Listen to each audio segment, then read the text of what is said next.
What does joy mean to me? Joy is bigger than happiness. Joy is, when you have joy, you can't hold it inside of you. It just comes out. You smile, you're happy, but it just can't be contained inside of you.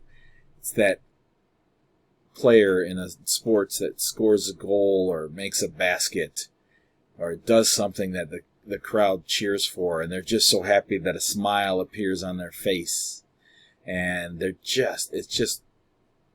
can't contain it. It's that opening of a present to someone, that giving a present to someone that you know they really wanted it and they got it and they didn't think they were going to get it, and they're just so happy for it. And you are joyful for being able to give it to them. It's helping somebody, and knowing sometimes it's just nobody else might notice it, but you help somebody and you realize, I just did a good thing, and you feel good about yourself. You get a warm feeling, and that's joy. Joy is immense.